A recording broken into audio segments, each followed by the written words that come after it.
Hello everyone, welcome back to voices of Meerut. और बढ़ती problems के साथ, बढ़ते पोल्यूशन के साथ हम सब समझते हैं कि समाज में, लोगों में बहुत सारे हेल्थ इश्यूज और बढ़ते ही जा रहे हैं। और रोज लोग ये वाली क्वेरीज हमसे पूछते हैं कि क्या करें या क्या करें। इसी चीज के ऊपर बात करने के लिए आज है हमारे स्पेशल गेस्ट हमारे साथ डॉक्टर हरिंदर कुमार, जो कि एक पल्मोनोलॉजिस्ट हैं। अब आप पूछेंगे वो क्या होते हैं, तो ये सब चीजों का आंसर आपको आगे पॉडकास्ट में जरूर मिलेगा। तो hello sir, hello ma'am. Welcome and thank you so so much Sunday को अपना फ्री टाइम हमारे को थोड़ा सा देने के लिए। My privilege. तो सर, थैंक यू। लोगों को यही नहीं पता है कि पल्मोनोलॉजिस्ट होते क्या हैं। हम वहीं से शुरू करेंगे। तो क्या स्पेशलाइजेशन है आपकी मेडिकल में? ये it's an emerging branch. Earlier इसको चेस्ट एंड टीबी बोलते थे। हम्म। मोस्टली टीबी के डॉक्टर से पहचाने जाते थे। हम्म। बट जैसे जैसे अब इसमें एडवांसमेंट आ रहा है, specially with the interventions, hmm. Bronchoscopy, thoracoscopy and EBUS, hmm. Now it has converted to pulmonary medicine. Hmm. तो right now it is divided into 4 sub specialities. हम्म। एक हमारा क्रिटिकल केयर आता है, जिसमें हमारा पूरा आईसीयू का काम होता है। लंग रिलेटेड डिजीजेज, जिसमें asthma, COPD, hmm. Respiratory failure. Hmm. दूसरा काम होता है इसमें इंटरवेंशन का, जिसमें अच्छा। सारा हम ब्रोंकोस्कोपीज करते हैं, थोरैकोस्कोपी करते हैं, ईबस करते हैं, क्रायो। थर्ड इज एलर्जी, जो हम हम्म। कंप्लीट एलर्जी, एक उसके लिए आपको ट्रेनिंग लेनी पड़ती है। And the fourth is sleep medicine. Hmm. So these all 4 aspects they come under pulmonary medicine, जिसमें हमें ट्रेनिंग दी जाती हम्म। है। एंड इट्स आवर चॉइस कि हमें किस तरफ जाना है। Hmm. So my choice is towards intervention and critical care. Hmm. तो मेरे ख्याल से काफी चीज समझ में आनी स्टार्ट हुई है कि पल्मोनोलॉजी एक्चुअली है क्या। तो चेस्ट से रिलेटेड बेसिकली जो इलनेसेस हैं प्लस एलर्जी है और इतनी सारी चीजें सर अभी आगे और अच्छे से एक्सप्लेन करेंगे। सर, हम और थोड़ा सा पीछे जाने की यहाँ स्टार्टिंग करते हैं। तो किस एज में आपको ऐसा लगना स्टार्ट हुआ कि हाँ भाई, मैं मेडिकल करूंगा और ये जर्नी मैं यहाँ से स्टार्ट करता हूँ? It was my father's dream.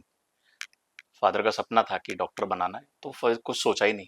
Hmm. And fourth class से ही कि हाँ डॉक्टर बनना है, तब से ही था जहन में। हम्म। फिर 11th में आते आते पता चला कि डोनेशंस बहुत जाती हैं, हम्म। एंड बिकॉज ऑफ फाइनेंसेस मैंने थोड़ा बैकआउट किया। टीचर बनना है, तो मेरा पैशन था पढ़ाने का, तो मैंने टीचिंग में जाने का सोचा। फिर 12th क्लास के बाद सडन कुछ थॉट्स आए कि फादर का ड्रीम पूरा करना है। फिर मेरी एक फ्रेंड थी स्कूल में, राशि, शिव राशि कुकरेजा। उसने कहा कि ऐसा नहीं है कि प्राइवेट में ही लेना है, आप अगर गवर्नमेंट की तैयारी करोगे तो हो सकता है। हम्म। फिर मैं आकाश इंस्टीट्यूट गया दिल्ली, और वहाँ पे तैयारी करी 1 साल, एंड ऑल इंडिया के थ्रू फिर मिला, एंड जर्नी कंटिन्यूस। सो क्यों अब कोई सुनेगा, अगर अभी कोई नीट वाला बच्चा, उसको लगेगा अच्छा ऐसे दूसरे शहर में जाके पढ़ना पड़ता था। And I think which is a reality we all have lived कि यस। छोटे शहरों में या थोड़े आउटस्कर्ट्स में फैसिलिटीज अवेलेबल नहीं थी। और मुझे याद है ऐसे बस में जाओ दिल्ली, वहां अंदर ट्रैवल करो, फिर एक यस। कोचिंग में पहुंच पाओ और फिर वहां से पढ़ के और ये कितने 16 17 18 साल की एज में करते 17 थे ईयर। तब सब। यस। और अब आजकल मुझे लगता है ये एटलीस्ट तो है कि आप अपने आईपैड, अपना टैब हाँ। खोला और आप यस। अच्छे से अच्छे टीचर की नॉलेज आप घर पे बैठ के ले पा रहे हो। Exactly exactly. और कितनी स्ट्रगल और उस समय इतनी इरिटेशन होती थी क्योंकि टाइम बहुत वेस्ट होता था ट्रैवल फोन करने नहीं में। था। हाँ, फोन नहीं था। फोन था ही नहीं पहली बात तो। और जो था भी वो ऐसे बेसिक फंक्शन थे, हम सोच भी नहीं सकते थे कि घर पे बैठ के हमें ये वाले टीचर जो दिल्ली में वहां पढ़ाते हैं इनकी यस। इन्फॉर्मेशन यहाँ मिल सकती है। यस। यस। तो सर, एमबीबीएस में ही मन बन गया था कि मेरे को पल्मोनोलॉजी नो करनी है? नो नो नो, एमबीबीएस में कुछ ऐसा डिसाइड नहीं था। देन जब मैंने ड्रॉप किया, मेरठ का सिनेरियो मुझे पता था कि यहाँ पे पल्मोनोलॉजिस्ट कम है, हम्म। तो इट्स अपॉर्चुनिस्टिक फील्ड। हम्म। तो इस वजह से मैंने पल्मोनरी मेडिसिन लिया। I hmm. Was getting all surgery, सब कुछ मिल रहा था, but I want to be a super specialist. Hmm. मुझे एक लंग पकड़ना था। हम्म। तो एमडी मेडिसिन करके I could have been the generalised, फिर उसके बाद डीएम करना था। Hmm. But MD pulmonary medicine आपको लंग पकड़ना है, तो मैंने just, and luckily I got KM Mumbai, hmm. जो एक प्रेस्टिजियस हम्म। कॉलेज है। हम्म। तो वहाँ पे बहुत अच्छा लर्निंग हुआ। हम्म। और फिर मैं जब वापस आया मेरठ में, मुझे नहीं पता था कोविड आ जाएगा। सो कोविड ने सारा सिनेरियो चेंज कर दिया। बिल्कुल। जो ब्रांच बहुत कम लोग जानते थे, चेस्ट हम्म। एंड टीबी के नाम से जानते थे, वहाँ पे पता चला कि लंग्स के भी डॉक्टर होते हैं। एंड कोविड जो महामारी आई, वहाँ पे सबसे ज़्यादा रिक्वायरमेंट पल्मोनोलॉजिस्ट की पड़ी। तो मुझे ये लगता है कि it was all destined from 4th class that I had to be a pulmonologist, और एक टाइम पे ऐसा महामारी आएगी और मेरा स्किल वहाँ पे काम आएगा। तो मैं कंसिडर करता हूँ कि now it's pre covid era and hmm. Post covid era, hmm. सब कुछ चेंज हो चुका है, naturally and specially considering lungs में तो बिल्कुल ही सब चेंज हो गया। टोटल चेंज हो चुका है, बिकॉज अर्लियर एलर्जीज बहुत कम थी। हम्म। पोस्ट कोविड इधर वी आर इन्फेक्टेड हम्म। और we are vaccinated. Hmm. So anyhow हमें वायरस से तो दोस्ती हो गई है, hmm. So we are allergic to many things. Hmm. तो पहले सब पेशेंट में हमें अस्थमा देखने को नहीं मिलता था, हम्म। बट आजकल आप कुछ भी खट्टा ठंडा खाओगे आपकी हम्म। खांसी बढ़ जाएगी। हम्म। ये जो भी सुन रहे हैं एक्सपीरियंस कर सकते हैं, हम्म। और उनको अस्थमा लेबल कर दिया जाता है कि आपको अस्थमा है, ब्रोंकोडायलेटर स्टार्ट हो जाते हैं, but actually that is post covid effect. So post covid airway disease rather, ये हम्म। बहुत कॉमन हो गई है। अच्छा, तो ये सच बात है जो खट्टा खाने से हाँ भाई हमारी एलर्जीज प्रेसिपिटेट हो जाती है? मैम, हमने अब तक आई थिंक 2000 के आसपास हम्म। पेशेंट का हमारे पास सर्वे है, हम्म। जो पहले कभी एलर्जिक नहीं थे। हम्म। ना उनका जो फेनो होता है सांस की नली में, जो इयोसिनोफिल लेवल डिटेक्ट करता हम्म। है, हम्म। मशीन होती है, हम्म। It is positive. पहले उन्हें कभी प्रॉब्लम नहीं होती थी, बट पोस्ट कोविड जब उनसे हिस्ट्री ली आती है तो वो रिकॉल कर पाते हैं हम्म। कि मुझे कोविड हुआ था, उसके बाद से मेरे को प्रॉब्लम होनी स्टार्ट हुई है। Hmm. So that history is important, और जो हमारी रिपोर्ट्स में फाइंडिंग्स आती हैं that is very important. It is not asthma, it is post covid airway disease right now. Hmm. Hmm. तो ये बहुत कॉमन हो चुका है, प्लस हमारी इम्यूनिटी बहुत डाउन हो चुकी है। Second is immunity. पहले फीवर ऐसा होता था कि यार दांत के नीचे दबा लो कुछ नहीं होगा, हम्म। बुखार ही तो आया है क्या हो गया, लेकिन अब बुखार आया है, it can hmm. Lead to ventilator support, और ये आजकल होता है। हम्म। आप फीवर 2-3 दिन आ जाए, राइट नाउ अभी वायरल चल रहा है पूरा, हम्म। हम्म। अगर हम प्रिकॉशन नहीं लेंगे so definitely it will develop into ARDS. Hmm. तो हमारी इम्यूनिटी वीक हो चुकी है, ये हमें एक्सेप्ट करना चाहिए। हम्म। थर्ड जो इसमें इम्पैक्ट आया है हमारा, पहले हम बहुत स्ट्रेनस एक्सरसाइज कर पाते थे, लाइक हम्म। जिम जितने भी हम करते हैं, हम्म। बट हमें अब इस आपके प्लेटफॉर्म से मैं ये बताना चाह रहा हूँ कि अगर हम out of the way exercise कर रहे हैं हम्म। या हमारी क्षमता से ज्यादा काम कर रहे हैं, हम्म। सो डेफिनेटली आपको हार्ट का इशू आएगा। हम्म। बिकॉज कोविड टाइम में हमारा ब्लड इट वाज थिक, वो हम्म। गाढ़ा हो चुका था, हम्म। जिसकी वजह से माइक्रो एम्बोलिज्म्स जगह जगह बन रहे थे। हम्म। सेम थिंग अभी भी है, हमारा हम्म। ब्लड पहले की तरह नहीं है। तो हम्म। हम जैसे ही कुछ हार्ड वर्क करेंगे, जो हम देखने को मिलता है कि जिम करते हुए अचानक बेहोश हो गए, हम्म। हार्ट अटैक आ गया, hmm. So it is post covid effect. Vaccine का मैं नहीं कह सकता, बट डेफिनेटली ये पोस्ट कोविड एरा में देखने को मिल रहा है। Hmm. Fourth is vitamin D deficiency. पहले शहरी लोगों में मिलती थी, आजकल सब में मिलती है, एंड विटामिन बी वो तो twelve common I common, think. But it is more now after hmm. Covid. B12 D3 because मैं अपने पर्सपेक्टिव से भी कहूंगी considering psychiatric illness also, B12 D3 improve होने से स्पेशली ब्रेन फॉग की जैसे यस, बातें हैं, यस, ब्रेन फॉग इतना बेटर हो जाता है, ओवरऑल मूड एलिवेशन हो जाता है। अब कई लोग ये बोलते हैं हमारा कम क्यों हो रहा है। अब क्यों के कारण तो इतना मल्टीफैक्टोरियल है कि किसी वजह से हो रहा है किसी वजह से नहीं हो रहा है, बट रियलिटी ये है कि हो रहा है और हमें इसे मैनेज करना है। Exactly, we have to accept, we have to accept. Hmm. तो आपके पास भी नेचुरली मैं समझती हूँ ऐसे लोग बहुत आके यही वाला सवाल जो हमारे पास भी होता है कि मेरे साथ ये क्यों हुआ। सो माय आंसर इज, हमें एक्सेप्ट करना चाहिए to after 2021, that second wave, hmm. we are in the second era hmm. that we need to accept। हमें अपनी बॉडी को समझना चाहिए, हम्म। क्यों पे मत जाओ। स्पेशली कंसिडरिंग साइकाइट्रिक डिसऑर्डर्स ना देखिए दिखते नहीं हैं, यस, तो उसके लिए एक्सेप्टेंस और मुश्किल हो जाती है क्योंकि इंसान को ये लगता है कि प्रूफ चाहिए, आप सीटी करा लो MRI करा लो कोई जांच में लिखा आ जाए। तो जब तक हम वो क्यों में फंसे रहते हैं ना हम वो सही होने की तरफ नहीं जा पाते। यस, तो बिल्कुल आपकी तरह मैं कहूंगी 2020 में हमने भी काम करना शुरू करा पर वो कोविड हमारे लिए बहुत उल्टा पड़ गया because naturally people realized importance of mental health. Yes. घर में रह के अकेले रह के लगा कुछ गड़बड़ है। इवन मैम इसको मैं थोड़ा सा और एड ऑन करता हूँ कि जो पेशेंट मीडिया ज्यादा देख रहे थे, hmm. They were very afraid of covid, hmm. और उनको इफेक्ट ज्यादा है। हम्म। और जिन्होंने मीडिया नहीं देखा, जिन्होंने कोविड के बारे में जाना नहीं, तो दैट इज मेंटल हेल्थ उनकी अफेक्ट हुई। मास पैनिक था, यस, मास यस, हिस्टेरिक जो सिंड्रोम्स हम यस, पढ़ते हैं पहले के टाइम में प्लेग्स वगैरह होते थे। यस। तब भी इंफॉर्मेशन ऐसे ही फैलती थी, रैम्पेंट फियर हो जाता था, तो बिल्कुल नेचुरली फर्क पड़ता है। और अपनी पर्सनैलिटी जिसकी ज्यादा वाली है, वो जितना ये चीजें देखेगा उतना फियरफुल और यस। उतना स्कैर्ड फील करेगा ही करेगा। आई सो कम्प्लीटली अग्री, इतनी सारी चीजें आपने बताई हमें। अब नेचुरली जैसे पीजी करी, यहाँ आए, ये काम करा, मोस्टली सब लोगों का, जब हम शहर के बाहर लोगों से मिलते हैं तो उनका ये वाला पर्सपेक्टिव रहता है, मेरठ में क्यों रहते हो, मेरठ में क्या ही काम है, मेरठ में कैसी लाइफ है। तो आपको तो बहुत बड़ा चेंज लगा होगा मुंबई से वापस मेरठ आके, तो उससे कैसे कोप अप किया आपने? मैं जब मुंबई में गया था तो हम्म। मेरी मम्मी के एक वर्ड्स थे कि अनु, मैंने सुना है कि जो मुंबई जाता है वो वापस नहीं आता। हम्म। तो ऐसा मत करना। हम्म। सो मैं फिर वापस आया और मुझे ये था कि मेरठ में I have to give Mumbai like facilities, जो हम्म। मैंने केएम में सीखा। और इवन केएम में जब हमारा डिग्री दी जा रही थी तो उस टाइम वहां पे बहुत अच्छे वर्ड्स यूज किए गए कि wherever you go with KM brand.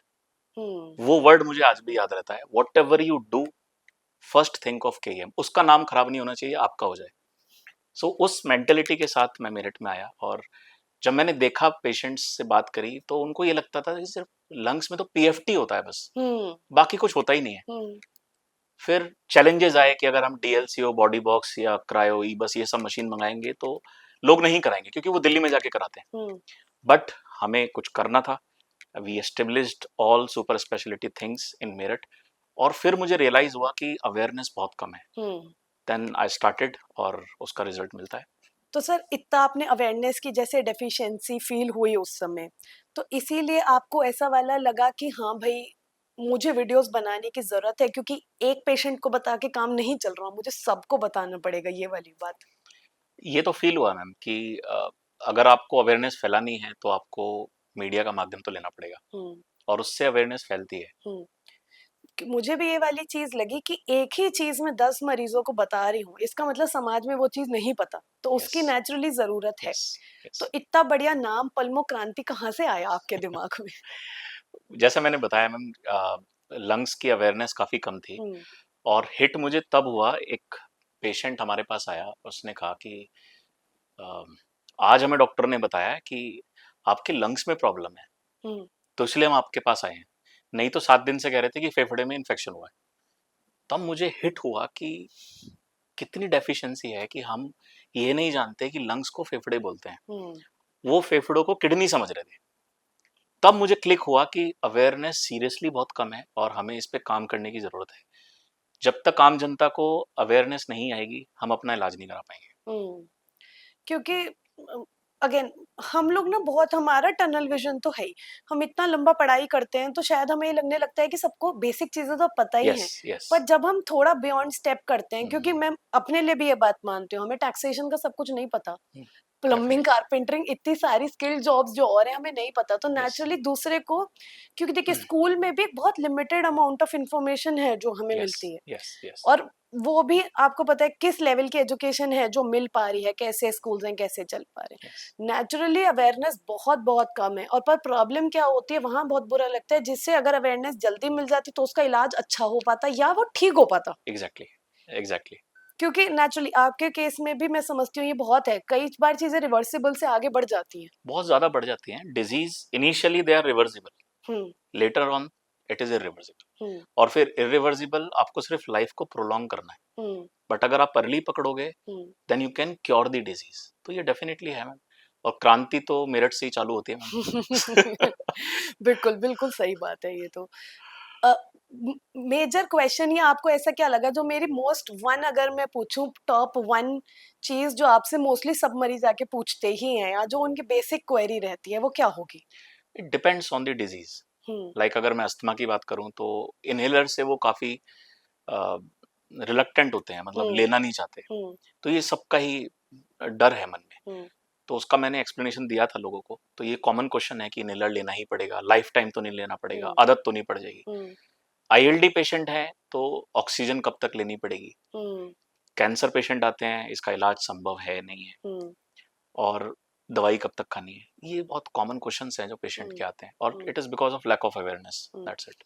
और हमारे पर्सपेक्टिव पे कई पेशेंट ऐसे भी आते हैं कि इनहेलर कभी किसी डॉक्टर ने प्रिस्क्राइब किया था 10-5 साल पहले, अब जब मेरा मन करता है मैं लेती रहती हूँ, जब मेरा मन करता है मैं छोड़ देती हूँ। हाँ, तो वो दोनों एंड ऑफ द स्पेक्ट्रम है कि कई लोग डिपेंडेंसी की पता चला कि अब वो डॉक्टर ने लिखा था इतने दिन लेना और वो लिए जा रहे हैं, लिए जा यस, रहे हैं। यस, तो आई थिंक वो दोनों एंड पे ही वो लैक ऑफ अवेयरनेस एग्जैक्टली, ही है। Lack of awareness, definitely it's lack of awareness. हुँ, इनहेलर पे मैंने काफी बार बताया है कि पहले के टाइम में पल्मोनरी मेडिसिन या जो इनहेलर थे वो हर कोई नहीं जानता था। हुँ, अब गांव में अगर आप जाके देखोगे, even in the hospitals, respiratory patient they are 40 to 60%। हुँ, गांव में हर कोई बीड़ी पीता है, हर कोई हुक्का पीता है। लेकिन जब वो पहले टाइम में डॉक्टर के पास आते थे और पल्मोनरी मेडिसिन के पास अगर चले गए, तो वो इनहेलर देते थे, हुँ, जिसे वो अपनी लैंग्वेज में हुक्का बोलते हैं कि डॉक्टर ने मुझे हुक्का दे दिया। तो जैसे ही वो लेते थे, दे वर वेरी सीवियर, हुँ, उनको आराम लगता था। Hmm, but already they have crossed that the initial stage, तो उनको आराम तो लगा, लेकिन जैसे ही छोड़ा उन्हें वापस प्रॉब्लम हो गई, क्योंकि वो हुँ, सीवियर कंडीशन में। हुँ, अब क्योंकि ये पहले की बात है, 30-40 साल पुरानी बात, हुँ, हुँ, वही चीज जनरेशन पे आ रही है कि हुँ, यार अगर आपने पंप छोड़ा ना, क्योंकि हमारे दिक्कत है। दादा परदादा बोल रहे हैं, अगर आपने छोड़ा तो आपको दिक्कत हो जाएगी। तो वही हुँ, चीज हम आज फील करते हैं, जो पेशेंट बताते हैं उनकी गलती नहीं है, उनको बताया ऐसा गया है। हुँ, लेकिन ये नहीं बताया गया कि वो सीवियर डिजीज में ले रहे थे। हुँ, अगर आप अर्ली डिजीज में लोगे, जैसे पोस्ट कोविड ब्रोंकाइटिस बहुत पेशेंट को हुआ, आप 15-20 दिन इनहेलर दे तो खत्म। हुँ, एयरवे इन्फ्लामेशन है तो आपको इनहेलर देना पड़ेगा। हुँ, कान में प्रॉब्लम है, आपको ड्रॉप डालनी पड़ेगी। आंख में प्रॉब्लम है, ड्रॉप डालनी पड़ेगी। स्किन पे कुछ लीजन है, आपको मलहम लगाना पड़ेगा। हुँ, तो डेफिनेटली अगर सांस की नली में प्रॉब्लम है, आप गोली तो नहीं पहुंचा सकते ना वहां हुँ, पे। हुँ, आपको कुछ ऐसी दवाई चाहिए धुएं की फॉर्म में जा सके। हुँ, सो दैट इज इनहेलर। हुँ, और लोग इसी को नहीं समझते। कि वो एक दवाई का ही दूसरा फॉर्म यस, है, यस, कुछ अलग इट्स द चीज़ मोड नहीं ऑफ है। Delivery, it's the hmm, mode of delivery. जैसे इंजेक्शन देते हैं, गोली देते हुँ। हैं, ऐसे इनहेलर देते हैं। बिल्कुल। एंड आई थिंक बिल्कुल सेम जो आपने बात बोली, सेम टेम्पलेट मैं दिमाग की बीमारियों पे अप्लाई कर सकती हूँ। क्योंकि वो जो घर से सुनते आ रहे हैं, कभी यस, किसी के दूर घर में एक दिमाग की दवाई चली थी और वो जैसे ही बंद हुई उन्हें दिक्कत हो गई। हाँ, तो मैं तो एक बहुत सिंपल कंसेप्ट यही समझाती हूँ, देखो अगर डायबिटीज का पेशेंट है तो इंसुलिन छोड़ोगे तो दिक्कत होगी ना, इसका यस, मतलब ये नहीं है इंसुलिन से हो रही है। यस, इसका मतलब है वो बीमारी है, क्योंकि मैं मानती हूँ ये एक चीज है जिसकी अवेयरनेस बहुत है कि शुगर को एग्जैक्टली। लेके समझाओ तो हर आदमी को पता चलता है, सब लोग जानते हैं किसी को शुगर हुई भी होगी, कोई ना कोई इंसुलिन लेता ही होगा। खैर उसके भी अपने ड्रॉबैक्स और प्रॉब्लम्स हैं, बट ये एक ऐसे एग्जाम्पल, इससे इंसान को कुछ समझ में आना शुरू हो जाता है कि हाँ ये कुछ लॉजिक बन रहा है मेरे दिमाग में भी इस चीज यस। का।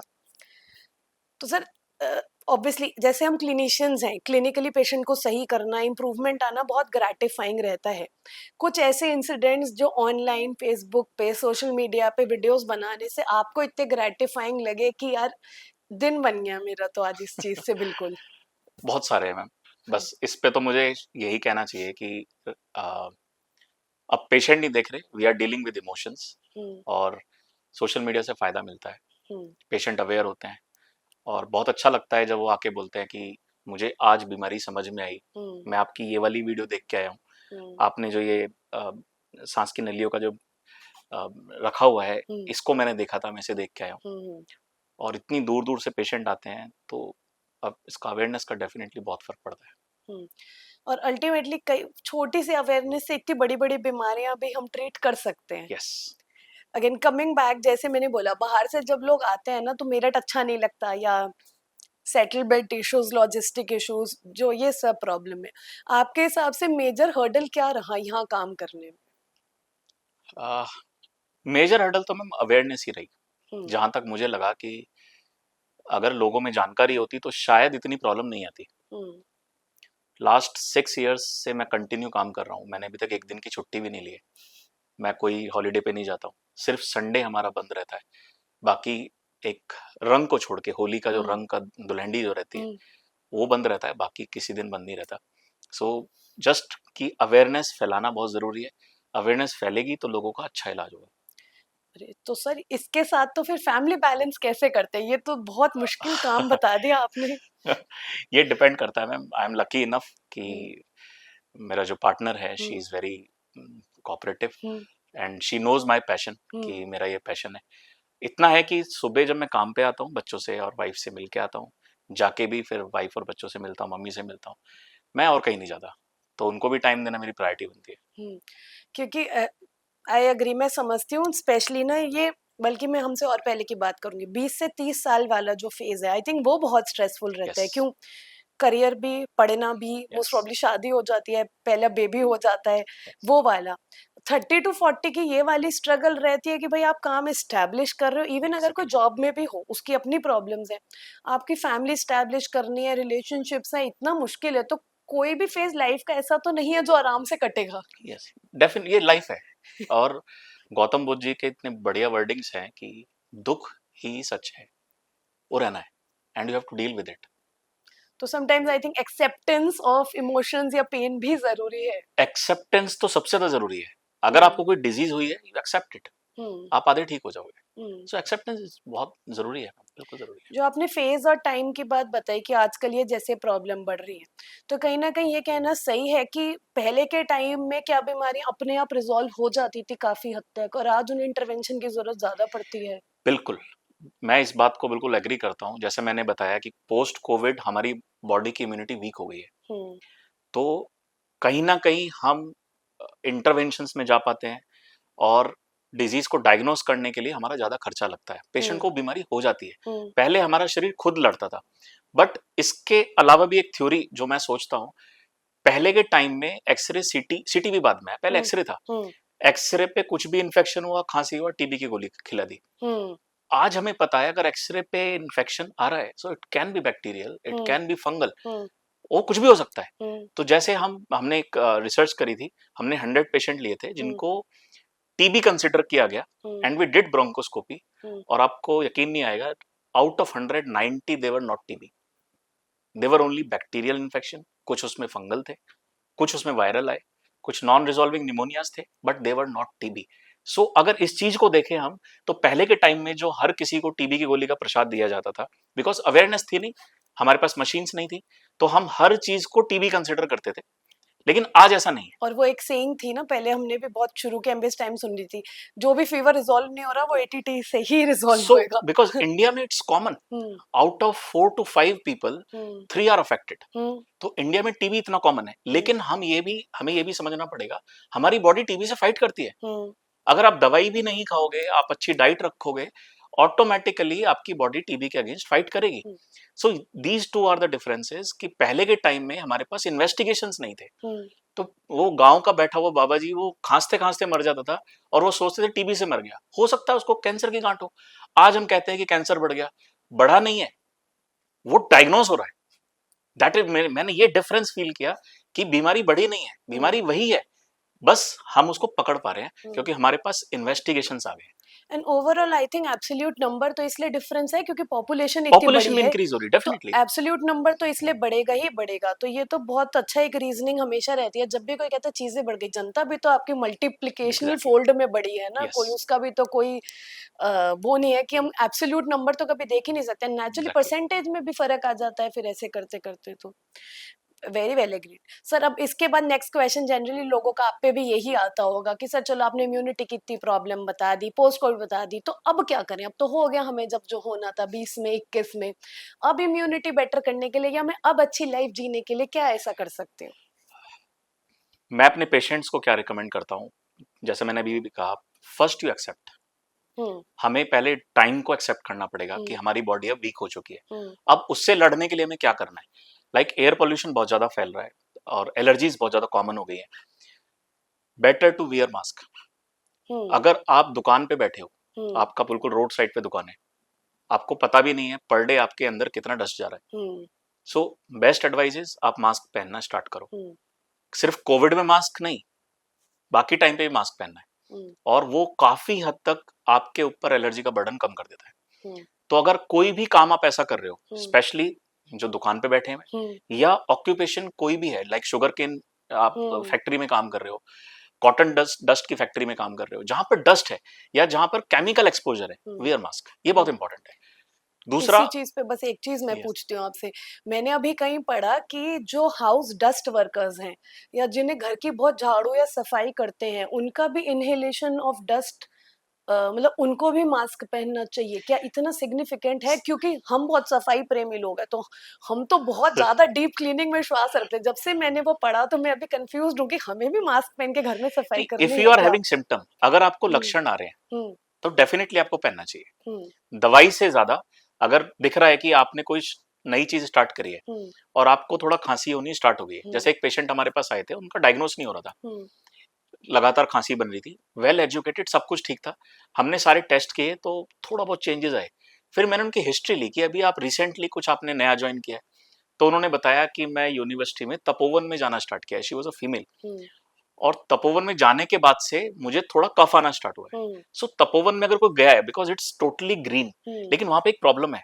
वहां पे प्रॉब्लम क्या है, आपको फ्रेश एयर नहीं मिलती है। सारे पेड़ तो सर्कुलेट होती है और नीचे की जो डस्ट है वो हम्म। उड़ के आती है। तो हमने उनको बोला कि इसको डायग्नोज करने के लिए एक काम करते हैं, 15-20 दिन तपोवन मत जाओ, हम्म। और अपने अंदर जो खांसी में जो कफ आ रहा है, जो थोड़ा मटियाले कलर का जो आ रहा है, उसमें हम्म। चेंज फील करना। 50% इट वाज अ रिडक्शन। ये मैंने पर्सनली भी फील किया है कि कुछ दिन अगर वो परसिस्टेंट कफ है, दवाई के साथ अगर कुछ दिन भी मैंने एयर प्योरीफायर वो ढंग यस, से यूज करा है, सिग्निफिकेंटली फर्क पड़ यस, जाता है, जबकि घर के अंदर शायद हमें फील नहीं होता कि इतनी डस्ट है। Yes. So air purifier as you mentioned hmm. बहुत इंपॉर्टेंट है अगर हम्म। एलर्जीज हैं, क्योंकि एलर्जी बाहर नहीं है, they are hmm. Indoor allergies also, dust mite अंदर ही रहते हैं। हम्म। अगर आप सॉफ्ट टॉयज यूज करते हो, ऐसे ही एक पेशेंट आया था हमारे पास, मतलब सिग्निफिकेंट कफ, कंट्रोल ही नहीं हो रहा। हम्म। बहुत जगह दिखा लिया, समझ ही नहीं आया करना क्या, सारे टेस्ट हो गए। हम्म। फिर हमने उनसे पूछा कालीन पे है कमरे के अंदर कुछ, हम्म। कि सब कालीन पे ही सोते हैं। हम्म। सो कालीन एक वो घर है डस्ट का, हम्म। और आप उस पे सो रहे हो। हम्म। तो जब हमने कालीन को हटाया, खांसी ठीक हो गई। और इंडिया में कंसिडरिंग इतनी हमारे पास तो ऑलरेडी इतने डस्ट में हम रहते हैं, यस। हमने तो शुरू से सिर्फ एक पॉलन एलर्जी सुनी है। Obviously I think that is very surface level चीज। पर क्या हमारी पॉपुलेशन में भी, जैसे वेस्ट में तो बहुत ज्यादा है, क्या हमारी पॉपुलेशन में भी यहाँ पे कटाई का हमारा जो सीजन होता है, पॉलन होता है, हम लोग भी बहुत टेंडेंसी है हमारी उससे एलर्जी की? मैम एक्चुअली एलर्जी और सेंसिटाइजेशन दोनों में डिफरेंस है। अच्छा। जब हमारे यहाँ फसल कटती है हम्म। तो उस टाइम सबको कुछ खांसी वगैरह की प्रॉब्लम आती है, हम्म। लेकिन वी आर नॉट एलर्जिक। हम्म। एलर्जी में आपको मतलब स्पाज्म आएगा, हम्म। सांस की नली में ब्रेथलेसनेस फील होगी, अलग तरह के रैशेज होंगे, that is allergy. Hmm. But अगर आपको उससे एक्सपोजर में थोड़ी बहुत खांसी हो रही है and it settle down, so hmm. That is sensitization, कि आप थोड़े से प्रोन हो गए। तो एलर्जी और उसमें डिफरेंस है। बट पोलन की एलर्जी डेफिनेटली होती है। हम्म। हमें उसमें स्किन प्रिक टेस्ट वगैरह करना पड़ता है and we have to document. अगर वो पोलन के अगेंस्ट आ रहा है तभी हम पोलन एलर्जी लिख सकते हैं। हम्म। कुछ पेशेंट को डस्ट माइट की एलर्जी होती है, हम्म। और कई सारे पेशेंट तो आजकल, मतलब आजकल क्या, 1 साल से मैं ज्यादा देख रहा हूँ, कबूतरों को दाना डालते हैं, हम्म। तोते पाल रखे हैं, सो दे डेंडर्स। इवन कैट घर पे है या डॉग घर पे है, so they all are causing allergies. और हमें पता भी नहीं है कि नोइंगली अननोइंगली हम लोग आईएलडी को जन्म दे रहे हैं। और हाँ, द पिजन मेनस, इस पे तो मैंने दिल्ली की कुछ रिपोर्ट्स यस, पहले पढ़ी हैं, उसमें क्लियर था कि जो बहुत चौराहों पे और ये रहते हैं यस, आसपास के लोगों को आईएलडी बहुत सिग्निफिकेंटली डेवलप एग्जैक्टली, होता है। एग्जैक्टली। और हमें पता भी नहीं है, तोते पालना कितना बड़ा शौक मानते हैं हम लोग, हम्म। कि तोता है हमारी तरह बोल रहा है। बट कितने पेशेंट मैंने देखे हैं, और हम्म। फिर वहां पे जब उन्हें लगता है कि इसकी वजह से हुआ है, हम्म। तो एक शॉक की वजह से आप ऑक्सीजन पर आ गए, and that is irreversible disease. और हम्म। आईएलडी, मतलब अगर कोई आईएलडी को जानता है, जो पेशेंट है, उनको ही मालूम है कि जो चलने पे भी ऑक्सीजन का मोहताज हो जाए, बैठे बैठे ऑक्सीजन का मोहताज हो जाए, उससे बेकार बीमारी नहीं है। हम्म। बिल्कुल, पर ये वाली चीज़ ना कई लोग आके बोलते हैं हमें कि ये इतनी खराब दिमाग की बीमारी हो गई हमें, ये ठीक कुछ और बीमारी तो सारी ही खराब है, जो भी आपकी फंक्शनिंग इम्पेयर कर रही है। हम्म, आप बेसिक फंक्शन, खाना पीना नहाना सोना, अगर यही चीज़ सही नहीं हो पा रही तो फिर वही बात है ना, क्वालिटी ऑफ लाइफ इतनी डिग्रेड हो जाती है यस। हमारी। मैंने मेरठ के इतने सारे ड्रॉबैक्स पूछे, अब लोग भी सोचेंगे मैं तो बहुत प्रो मेरठ हूँ, क्योंकि तो मैं इसमें पॉजिटिव पूछना चाहती हूँ, क्योंकि मुझे ऐसा लगता है हम टियर 2/3 सिटी में काम करते हैं, इसके फायदे भी बहुत ज्यादा हैं। उसमें से आपको मेजर चीज क्या लगी, फायदा क्या हुआ? सारा ही फायदा है मैम। अब मेरठ के बारे में जो हमने बात की है, इट्स नॉट नेगेटिव। हम्म। ये अ, अगर मैं मेरठ की बात करूं, specially in the medical field, hmm. मुझे लगता है कि इट विल बीट और it will directly compare with the NCR, hmm. जितने भी हमारे दिल्ली गाजियाबाद।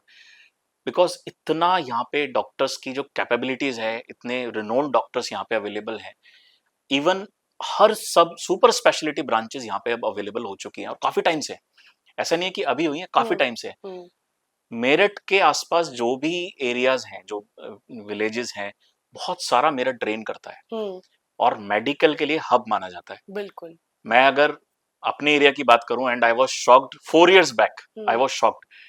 सिर्फ 3 किलोमीटर के अंतर में, आप अच्छे से जानते हैं काली नदी जो हम्म। हम्म। नोबल पब्लिक स्कूल है, मैंने वहां से स्टार्ट किया, और तेज गढ़ी तक मैं कार को लेके आया था and I was counting the hospitals कि कितने हॉस्पिटल होंगे. I am talking about hospital, not clinic, not बिल्कुल. Medical store. और देवर 48 हॉस्पिटल्स सिर्फ 3 ये तो किलोमीटर की और ये रेंज तो में. मेन रोड पे. ये यस, ये तो मेन रोड पे. And I am not talking about Airways जो हम्म. जहां से डॉक्टर का मतलब वहां से आई इमर्ज एग्री. हुए थे. बिल्कुल. मैं वहां की बात कर रहा हूँ जहां कुछ था ही नहीं पहले. हम्म. और मेरे ख्याल से 15-20 साल पहले उधर कुछ भी नहीं था. बिल्कुल और बिल्कुल. 15-20 साल में मैं within 3 kilometre there are 48 hospitals hmm. 4 years back. Hmm. और अब कितने होंगे पता नहीं. नेचुरली बिकॉज चारों तरफ गांव बहुत ज्यादा हैं, Yes. तो पेशेंट के लिए दिल्ली जाने से बेटर ऑप्शन यहाँ रहता है. नेचुरली कॉस्ट भी कम है. मैं यही बोलने वाला था मैम. हम जो प्रोसीजर्स करते हैं दे आर 4 टाइम्स चीपर जो हम यहाँ पर करते हैं. इवन इन ई बस अगर हम दिल्ली की बात करें तो वहां पे 1 लाख का ई बस होता है, 1,120,000, जिसको हम यहाँ पे 30-40,000 में कर देते हैं. थोरेकोस्कोपी 150,000 में होता है, हम यहाँ पे 40-50,000 में करते हैं. तो वहां से और यहाँ पे अगर हम कंपैरिजन करें तो बहुत ज्यादा चीप है, बेस्ट क्वालिटी मिलती है मेरठ के अंदर. एंड कई बार लोगों को शायद ये नहीं पता होता, डॉक्टर पे डिग्री तो सेम ही है कि वहां भी जाओगे डिग्री हर जगह, कॉलेज एक पूरी इंडिया की बॉडी एनएमसी डिग्री वही दे रहे हैं, तो वो तो सेम ही रहनी है आप कहीं भी जाओगे. पर हाँ ये जरूर है कि देखिए फिर कई बार इंसान की एक्सपेक्टेशन ऐसे ही होती है कि 50,000 में क्वालिटी मिले 2 लाख वाली, कि हमें 5 स्टार रूम नहीं मिलेगा फिर रहने के लिए. यस नेचुरली आप कहीं तो कॉम्प्रोमाइज करोगे. मैम, सिंपल सी बात है. एक चाय खोखे पे बन रही है 10 रुपए, अब वही चाय आप ब्रांडेड उसमें चले जाओ 500 रुपए. That is the only difference. Comfort कहीं ना यस, कहीं थोड़ा ब्रांडिंग बस कंफर्ट बस बस बहुत बस चीजों का बस बस डिफरेंस बस उसमें आता आपको है. थोड़ा सा एक एक्स्ट्रा एम्बियंस मिल जाएगा. बट जो डॉक्टर का जो एक्सपीरियंस है दैट इज सेम. हम्म. उसमें कोई डिफरेंस नहीं है. हम्म. वो आपको बल्कि यहाँ पे जो मैंने पेशेंट्स जो आके बताते हैं, यहाँ पर इमोशनल टच है. यहाँ पे पेशेंट और डॉक्टर के बीच में एक हेल्दी रिलेशन होता है. दे आर नॉट पैसे कमाने का वो नहीं है. वो आपके साथ ऐसे बिहेव करते हैं कि they are your family members. और बिल्कुल. वो बाहर नहीं मिलता है, वो आपको यहाँ पे. ये this is something I personally have also felt. इतने टाइम में ना वो आपको भी एकदम शादी का कार्ड देंगे, यस एंड यस इतना पर्सनल है. शायद अगर आप मल्टी स्पेशलिटी बड़े शहर हॉस्पिटल में जाओ आपको अलग अलग दिन डॉक्टर ही अलग मिलेगा. यस यस बस ये ब्रांच है, इस ब्रांच का कोई डॉक्टर मिलेगा, तो शायद आपका वो कनेक्ट नहीं हो पाता, जो आई फील क्रॉनिक इलनेस के पेशेंट के लिए बहुत नेसेसरी बहुत है. ज्यादा जरूरी है, बहुत क्योंकि ज्यादा जरूरी हर बार पेशेंट नए डॉक्टर को सिर्फ फाइल से अपनी कहानी नहीं है. नहीं बता सकता. नहीं. कितनी चीजें जो हम कहते हैं ना बैक ऑफ द माइंड में, ऑन पेपर तो है ही, कैसी कैसी बातें मुझे भी कई बार अचंभा होता है खुद पे भी कि ये बात मुझे कैसे याद रह गई इस चीज की, कि यस क्योंकि हर जने की स्टोरी इतनी अलग है. पर होता है जो पुराने पेशेंट होते हैं उनकी कहानी बार बार नहीं चाहिए हमें, यस. और हमें पता है क्यों हो रहा है, क्या हो रहा है, और मुझे सही कैसे करना है. इवन पेशेंट सिर्फ आते हैं आपसे मिलने के लिए और कहते हैं कि बस आपको देख के या आपसे बात करके मुझे यहीं से आराम आता है. वो यहीं से आराम दवाई का नहीं है, जस्ट बिकॉज ऑफ कन्वर्जेशन. हम्म. वो आपके पास आके कंफर्ट फील करते हैं कि आप उनकी बात सुन रहे हो, क्योंकि यहाँ पे टाइम है and we give time to the patients. I agree because हमारे में भी साइकाइट्री में बहुत सारी सीजनल इलनेस भी होती हैं. तो जैसे अब ये वाला टाइम है, कईयों की हमने मेंटेन कर दी कि अब आप मत आओ, या दिवाली पे बताना, दिवाली के बाद बताना. वो कह रहे नहीं नहीं आने का कोई नहीं, हम दिवाली पे आएंगे बताने के लिए. 3 महीने बाद आना है, उससे पहले आ जाए. उसको भी स्केरी फील होता है कि 3 महीने बाद क्यों आऊंगा, मैं तो अभी बता के जाऊंगा आपको. यस क्योंकि सिर्फ डॉक्टर का फेस देखना, आपसे बात करना, तसल्ली आई थिंक 30-40% वो काम बिल्कुल कर जाती है, बिल्कुल मैम कि बिल्कुल. हाँ भाई ये ठीक करेंगे. और अगर ये कह रहे हैं दिवाली पे आना, नहीं नहीं हम 3 महीने वेट नहीं करना, हम तो आएंगे.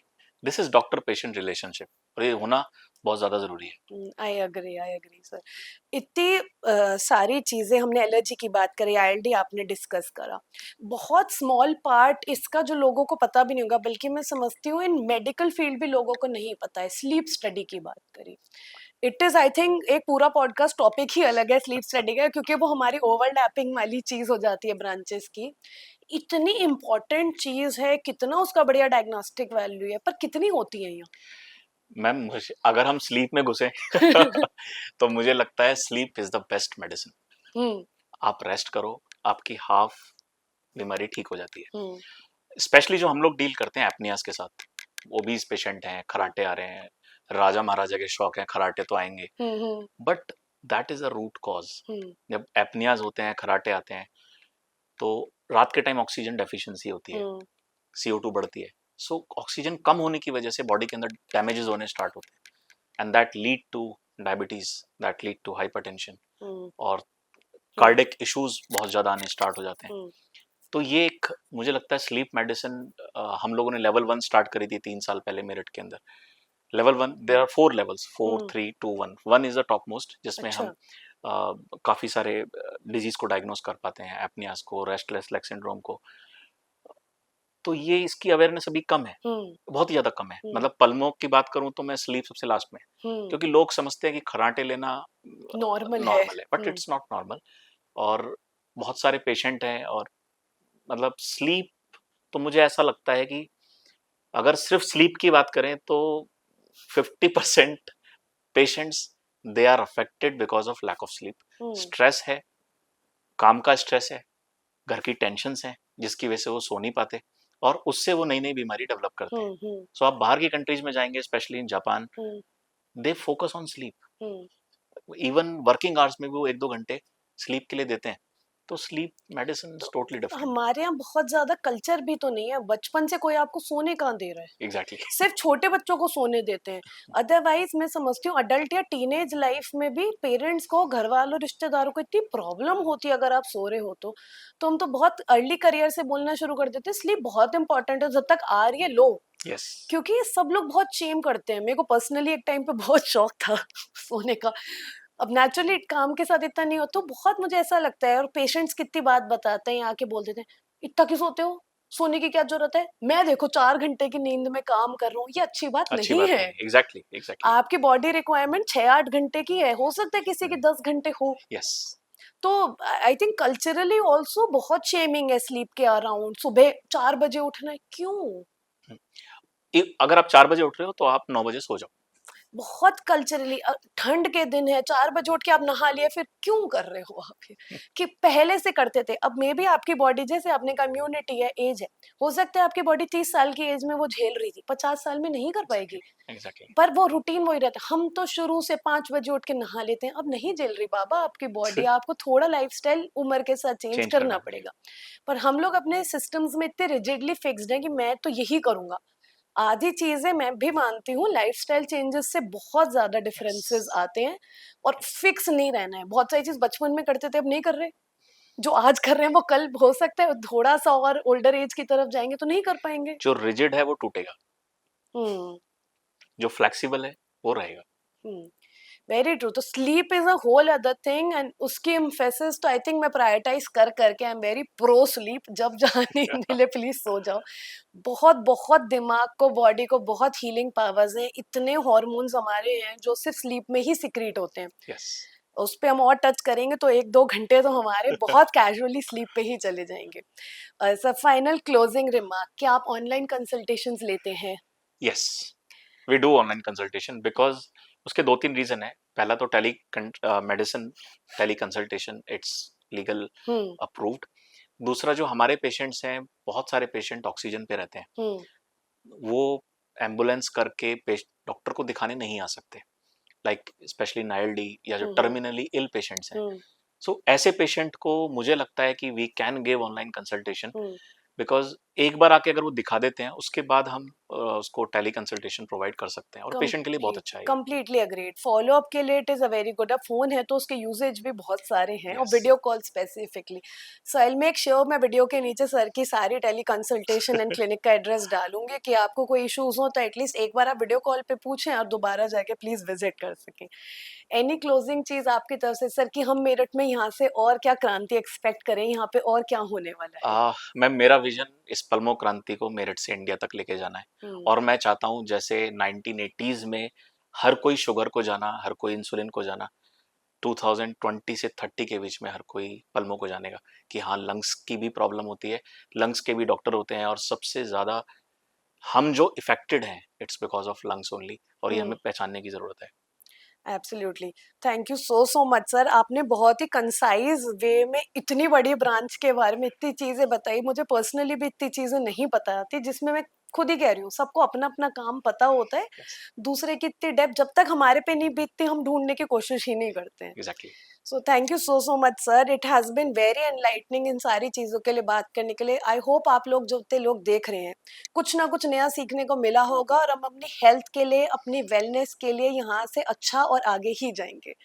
So thank you so much everybody for joining in, and this is Dr. Rashi Agarwal signing off.